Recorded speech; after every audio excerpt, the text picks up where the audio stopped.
各位同學，大家好啊！老師想問同學一個問題，你哋中唔中意飲湯呢？中意嘅就舉手。好，咁你老師咧就好中意飲湯嘅，特別係青紅蘿蔔湯、花生眉豆雞腳湯。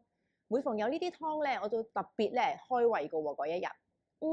今日咧老師想為同學咧介紹一本書，呢本書咧就係可以喺學校嘅圖書館揾到嘅，就係媽媽的一碗湯。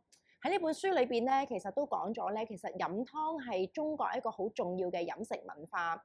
每一個家庭啦，其實咧都好中意煲湯俾小朋友飲㗎喎。另外咧，去到每一個時節咧，都會咧係煲湯嘅。其實每一道湯咧都有唔同嘅功效嘅。咁咧呢一本書裏邊咧，特別咧就係寫咗咧媽媽為女兒特意去咧煲嗰9種湯，裏邊好得意㗎。同學除咗可以睇到咧呢煲湯係咩之外咧，仲有一啲嘅煲湯嘅煮法，同學可以跟住呢一個嘅菜譜咧去煮呢一個湯，去煲呢一個湯㗎喎。好啦，同學留心咯喎，其實我想講呢本書咧，其實係帶出唔係淨係飲湯嘅。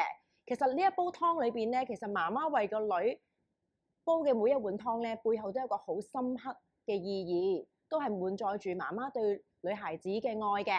好啦，咁同學咧，如果有興趣嘅，可以到圖書館去借呢一本書《媽媽的一碗湯》。我今日嘅推介到呢度，拜拜。